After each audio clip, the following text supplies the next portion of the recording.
Wapendwa katika Kristo, tumsifu Yesu Kristo. Karibuni kwenye tafakari ya Jumapili ya 5 ya Pasaka. Kukuletea tafakari hii ni mimi Padri Dr. Faustini Kamugisha wa Jimbo Katoliki la Bukoba, paroko wa parokia Minziro na msimamizi wa kituo cha hija cha Mtakatifu Yohana Maria Mzee, mtakatifu Mtanzania ambaye ametangazwa rasmi, alikuwa mmojawapo wa mashahidi wa Uganda. Kichwa cha tafakari yetu: dharau ya leo, heshima ya kesho. Dharau ya leo, heshima ya kesho. Somo linalotuongoza ni kutoka katika somo la pili, ambapo inasema, basi kwenu ninyi mnaoamini ni heshima, bali kwa wasioamini jiwe waliolikataa wahashi limekuwa jiwe kuu la pembeni. Waraka wa kwanza wa Mtume Petro sura ya 2 mstari wa 7. Katika somo la kwanza ambalo linatoka katika kitabu cha Matendo ya Mitume sura ya 6 mstari wa kwanza hadi wa 7, palikuwepo na manunguniko ya wajane waliosauliwa, hawakuheshimiwa, lakini baadaye wakaheshimiwa. Dharau ya leo, heshima ya kesho. Mitume ambao walidharauliwa, ambao hawakuheshimiwa, baadaye Yesu anawaambia, naenda kuandalia makao. Dharau ya leo, heshima ya kesho.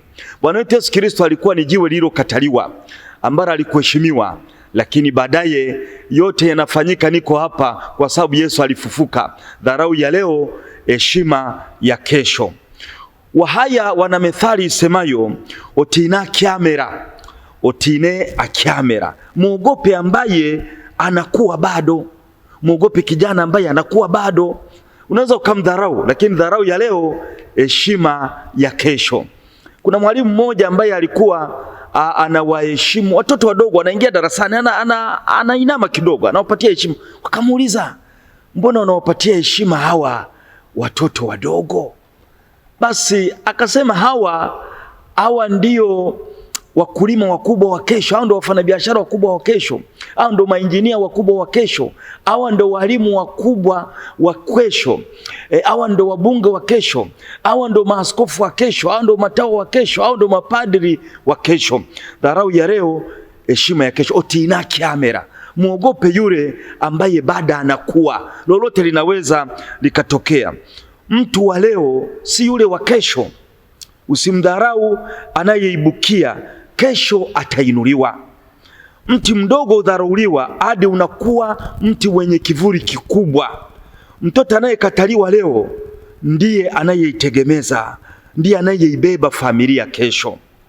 Wanaopuuzwa leo huwa tegemeo la kesho katika maisha, ndio uhalisia. Wahaya wa Bukoba wana methali inasema, ekyaikyo mundu tikiburaki ya ukoma. Yaani kamba ya mgomba kwenye nyumba haikosi kufanya kazi, haikosi kufunga kitu, iwe zawadi iwe nini. Mtu akosi jambo la kufanya katika maisha. Mbegu iliyotupwa ovyo uota msituni, wahenga walisema. Kile kinachopuuzwa uzaa matunda bila kutegemewa. Kulikuwa na mkulima mmoja ambaye alikuwa ameweka pembeni mbegu zake za maharage. Sasa akaanza kuzichambua, zile ambazo zilionekana zimekunjamana, zimekauka, ni mbaya, zina sura mbaya, akaziweka pembeni, akazitupa. Akaona kwamba hazifai. Zile nzuri ndio akaziweka kwenye bustani. Lakini baada ya muda alienda kushangaa, kule alikozitupa zilikuwa zimeota, zilikuwa zinastawi, tena zikaweka matunda mengi zaidi. Wakati wa kuvuna hata zikazidi zile ambazo zilikuwa kwenye bustani. Akasema moyoni, haya hayawezi kuota, hayana faida, ndivyo alisema. Lakini baadaye akakuta hayo ndio yameota, yalikuwa yakachanua, yakatoa maharage mengi kuliko hata yale aliyopanda bustanini. Na alipoona haya alishangaa na kusema, kumbe yale niyo dharau ndio yamezaa zaidi. Hadithi hii inaonyesha ukweli mkubwa wa maisha.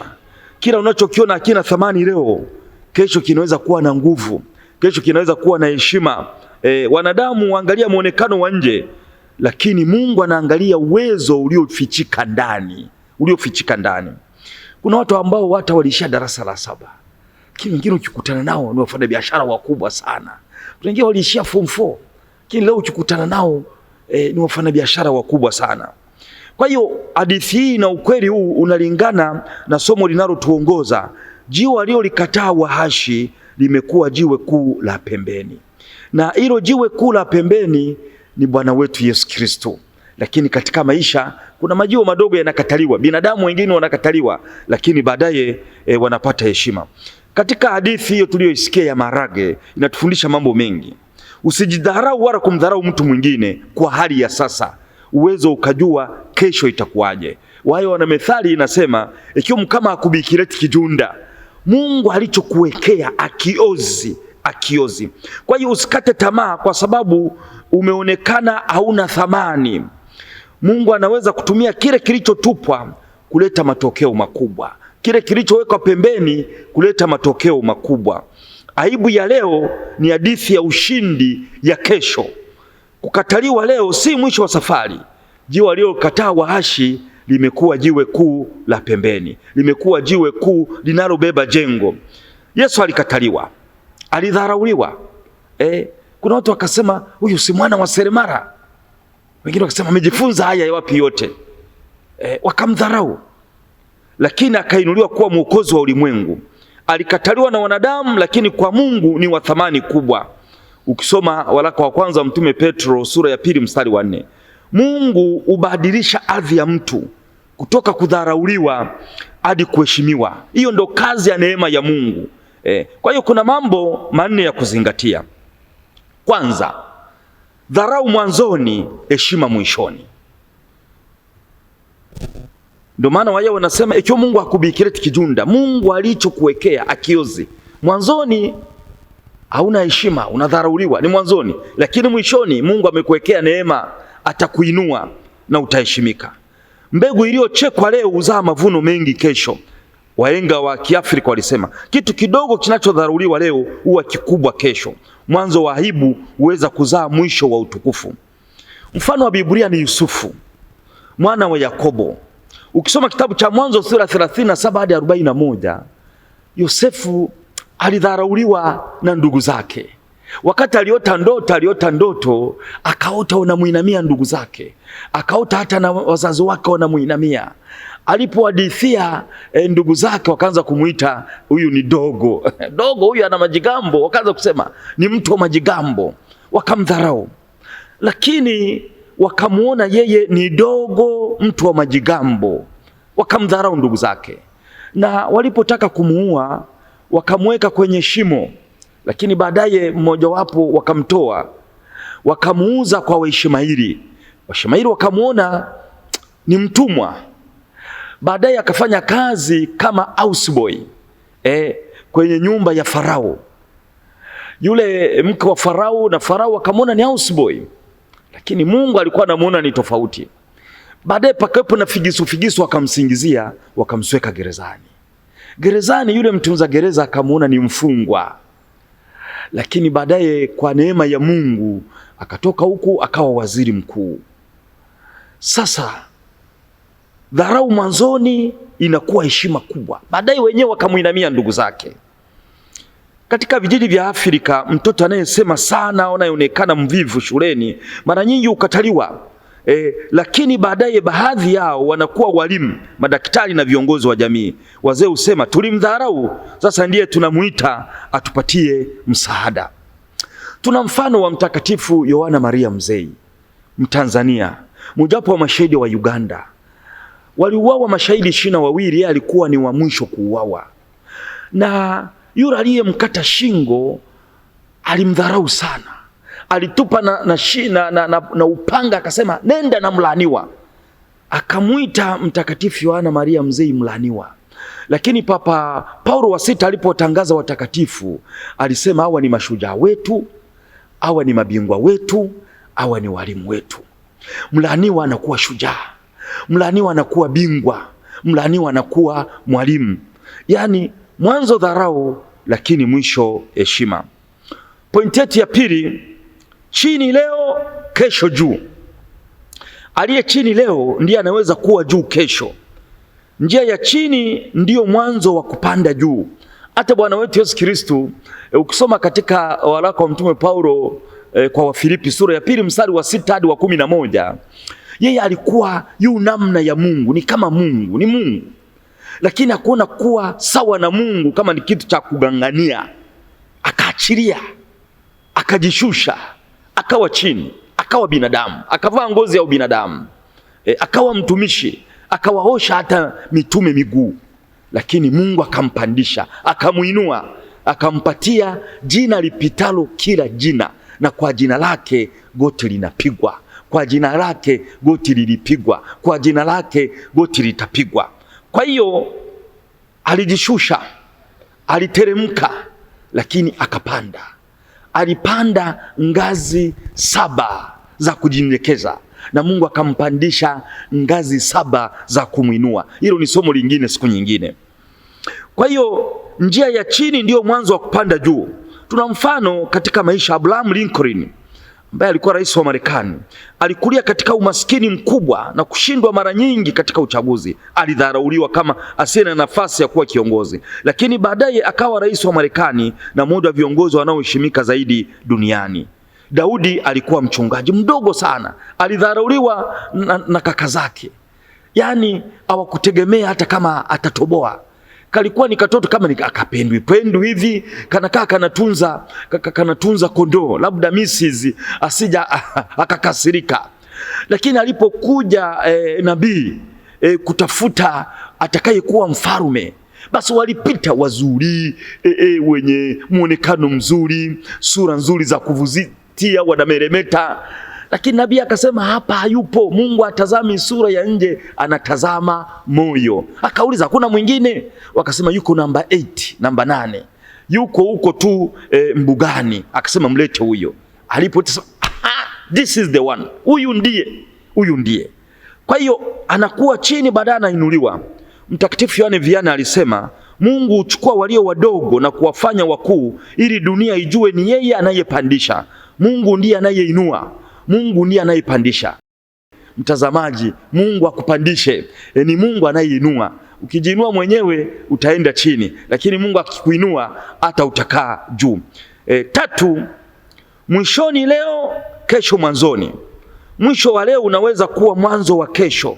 Kinachoonekana mwisho leo huweza kuwa mwanzo wa heshima. Giza la leo linaweza kuzaa mwanga wa kesho.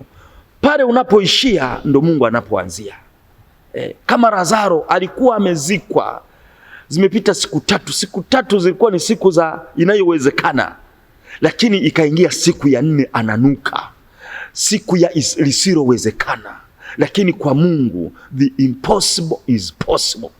Yesu alitinga, aliingia siku ya mambo yawezekani. Binadamu anapoishia ndipo Yesu pale anapoanzia. Kwa mfano, Ayubu alipoteza kila kitu na kuonekana kama ameangamia kabisa, lakini mwisho wake Mungu alimrejeshea mara 2 zaidi, tunaposoma katika kitabu cha Ayubu. Lakini alichokifanya Ayubu, alishukuru. Ukitaka Mungu akuzidishie, Mungu akupe urejesho, uwe mtu wa shukrani. Ayubu alisema Bwana ametoa, Bwana ametoa, jina lake lihimidiwe. Mara nyingi mwanadamu anapoona mwisho, Mungu anaona mwanzo. Wewe unaona mwisho yameisha, Mungu anaona mwanzo. Tunapofika mahali ambapo milango yote imefungwa, ndipo Mungu huanza kufungua ili ambayo hatukuiona tunaiona. Bwana wetu Yesu Kristo ni kama walipofunika lile kaburi, walifunika kwa jiwe kubwa lenye uzito mkubwa sana. Ni kama waliandika no exit. No exit. Lakini Yesu alifufuka. Mwisho unaoumiza, kufedhehesha au kukatisha tamaa, si hitimisho la maisha, ni hatua ya mpito kuelekea kiwango kingine cha neema. Kiroho kuna usiku wa giza. Si ishara ya Mungu kutokuwepo, bali ni ishara ya Mungu kufanya kazi kwa undani zaidi. Ni wakati ambao anavunja kiburi, anaimarisha imani na kuandaa nafasi ya utukufu mkubwa. Wewe unaona uko gizani kabisa, usiku wa giza. Kumbe Mungu anaandaa mambo nyuma ya pazia. Kama mbegu inavyozikwa ardhini na kuonekana imepotea, kuna giza ardhini, ndivyo maisha ya mtu yanavyoweza kuingia mwisho fulani ili kuzaa mwanzo mpya. Kuna mwanafunzi ambaye alichukiwa sana na mwalimu wake. Alimchukia bila kosa. alikuwa anamchukia tu. Sasa alikuja mfadhili kutoa zawadi, wanafunzi wakajipanga karibu na ubao. Yule mwanafunzi anayechukiwa akajipanga mbele ya ubao, wengine ilikuwa ni mstari, wakaenda nyuma yake. Mwalimu anayemchukia alipomuona yuko mbele atapokea zawadi akiwa wa kwanza, akamweka nyuma, hata ziwe zimeisha, akamweka nyuma ya mstari. Lakini yule aliyegawa zawadi akaona wanafunzi wamebanana sana kwenye ubao na kule nyuma kuna nafasi, akasema mgeuke nyuma, mtaanza kutoa zawadi kwa yule aliyeko wa nyuma. Mgeuke. Aliyekuwa wa mwisho akawa wa kwanza. Huyo ndo Mungu tunayemwabudu. Unaweza ukaonekana huko wa mwisho, lakini akakufanya uwe wa kwanza. Ndo Mungu tunayemwabudu. Kwa hiyo yule aliyekuwa amesukumwa nyuma akawa wa kwanza kupokea zawadi. Mungu anaweza kubadilisha mwelekeo wa mambo kwa sekunde moja. Wanaokuweka mwisho hawana neno la mwisho juu ya maisha yako. Mungu ana kauli ya mwisho juu ya maisha yako, ana neno la mwisho. Mahali uliposukumwa kwa dharau ndipo Mungu anaweza kuanzia kukuinua. Wakati mwingine Mungu huruhusu ushushwe nyuma ili aweze kukuinua mbele kwa njia ambayo hakuna mwanadamu angeweza kufanya. Usiogope mwisho wa leo. Huenda ndio mwanzo wa heshima, neema na ushindi wa kesho. Maelezo hayo yanafanana sana na tukio la baraka la Manase na Efraim. Au walikuwa watoto wa Yosefu.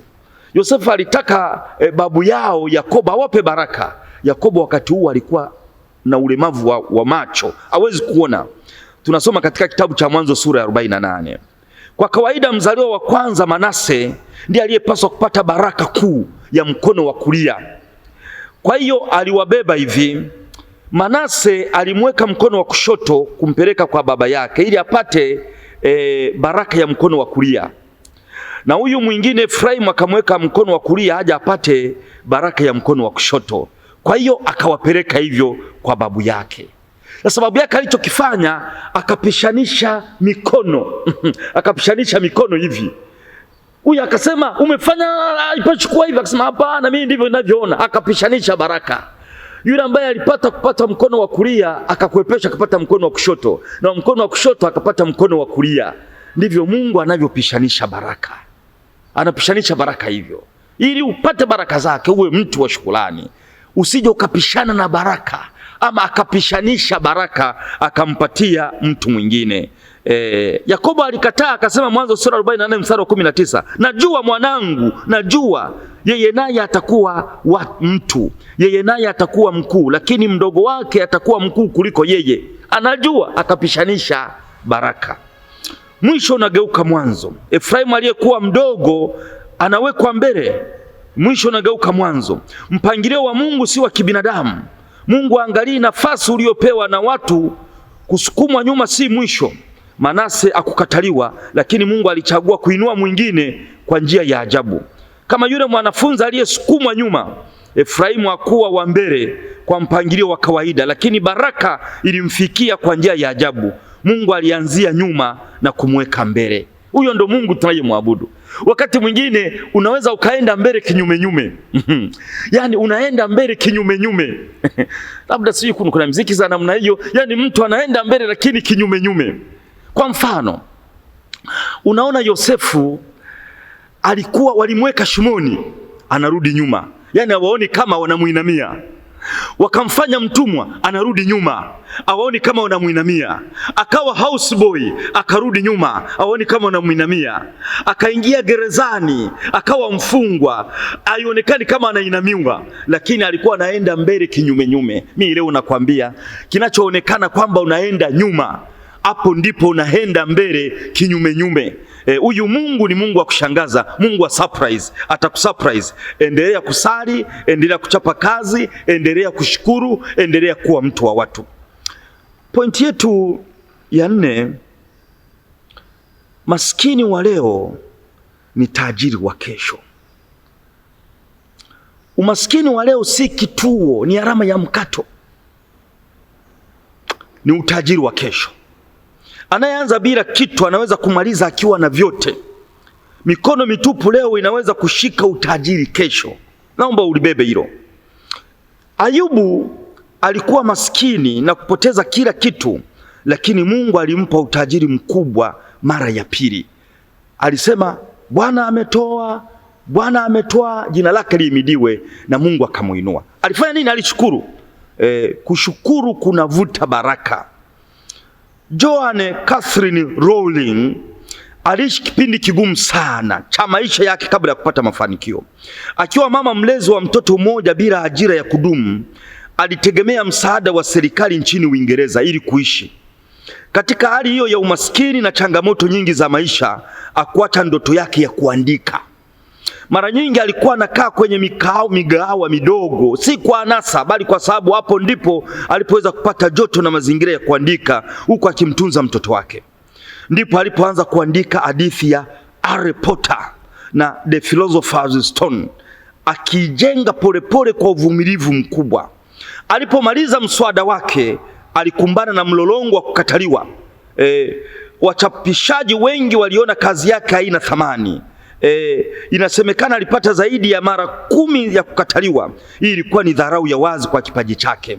Hata hivyo hakukata tamaa, aliendelea kuamini kila alichokuwa nacho ndani yake. Ninaposema dharau ya leo, heshima ya kesho, inatuingiza kwenye mazingira mengi, sio tu mazingira ya kidini, hata mazingira ya kutafuta, hata mazingira ya utajiri, mazingira ya ofisini, si mazingira tu ya kidini. Hii msemo dharau ya leo, heshima ya kesho, inatuingiza mahali pengi sana, mahali pengi sana. Leo Joanne Catherine Rowling si mtu mmoja wa waandishi matajiri zaidi duniani, ni mtu mmoja, ni mmojawapo wa matajiri duniani, bali pia ni mtu mwenye ushawishi mkubwa katika fasihi na utamaduni wa kisasa. Safari yake inaonyesha wazi ukweli huu: kile kilichodharauliwa na kukataliwa leo kinaweza kuwa chanzo cha heshima, mafanikio na ushawishi mkubwa kesho. Mwanzilishi wa KFC, Colonel Harold Davis Sanders, huyu ni mtu inasemekana alipofikia umri wa takriban miaka 65, maisha yake yalikuwa yamejaa changamoto nyingi. Biashara zake zilikuwa zimeanguka, alikuwa na fedha ya kutosha, na alihisi kuwa kana kwamba maisha yake yakuwa na mafanikio. Wakati mwingine alikata tamaa. Inasimuliwa kwa namna ya kusisitiza kwamba alifikia hatua ya kukata tamaa sana, karibu kutaka kujiua. Lakini akiwa katika hali hiyo, alijiuliza, ni jambo gani zuri niwahi kufanya maishani? Akakumbuka alishawahi kupika kuku na kuikaanga vizuri. Akasema, hapo hapo. Akanunua kuku wachache, akawakaanga, akaanza kuwauza kwa majirani. Majirani wakapenda, wakasema kesho tuletee. Akakaanga, majirani wengine wakapenda, sema kesho tuletee. Sasa ikawa ni hivyo. Akajaribu kuwaendea hoteli mbalimbali wafanye ubia, wakataa. Kwa hiyo safari haikuwa rahisi. Alipata kukataliwa mara nyingi sana. Mamia ya migahawa walimkataa kabisa, kabla ya mmoja kukubali, lakini hakukata tamaa. Aliendelea kusimama na kila alichokuwa nacho. Hatimaye mapishi yake yakaanza kukubalika, na hapo ndipo biashara ya Kentucky Fried Chicken, KFC, ilipoanza kukua. Leo KFC ni moja ya makampuni makubwa ya chakula duniani, na jina lake linajulikana karibu kila kona ya dunia. Alikuwa aga dunia akiwa na miaka 65, aliaga dunia akiwa na umri wa miaka 90. Alikuwa tayari ameuza kampuni mwaka 1964, lakini inakadiriwa kwamba wakati wa kifo chake alikuwa na utajiri wa karibu dola milioni 3 hadi 5 net worth. Kwa hiyo kuna masomo ya kujifunza katika hii. Usidharau kile unachoweza kufanya. Kipaji kidogo unachokiona cha kawaida kinaweza kuwa ufunguo wa mafanikio makubwa. Umri si kikwazo cha mafanikio. Mafanikio hayana muda. Kukataliwa si mwisho wa safari. Mara nyingi mafanikio huja baada ya kukataliwa mara nyingi. Kile unachodharauliwa nacho leo kinaweza kukuheshimisha kesho. Bwana wetu Yesu Kristo alidharauliwa, alikataliwa, alitemewa mate, lakini ndiye mfalme wa wafalme. Yuko mbinguni. Kupata pancha sio mwisho wa safari. Usikate tamaa katika maisha. Tumekuwa na mifano mingi. Dharau ya leo, heshima ya kesho. Mimi nasema wale ambao wanakuita chikaragosi, kesho watakuita bosi. Wale ambao wanakupiga kibuti, kesho watakupigia saruti. Wale ambao wanasema uolewi, wataona watu wanabeba shera yako. Sisi Wakristo tunaitwa Wakristo, tunamfuata Yesu. Yaliyompata yeye yanaweza kutupata sisi. Alidharauliwa, lakini baadaye akaheshimika. Utukufu ni mbele kwa mbele. Utukufu ni mbele kwa mbele. Naomba ulibebe hilo somo. Jiwe lililokataliwa na wahashi limekuwa jiwe la pembeni. Huyo ni Bwana wetu Yesu Kristo mfufuka. Alikataliwa lakini akafufuka. Naomba na wewe unapokataliwa usikate tamaa. Unapodharauliwa usikate tamaa. Kuna kesho yako. Tumsifu Yesu Kristo.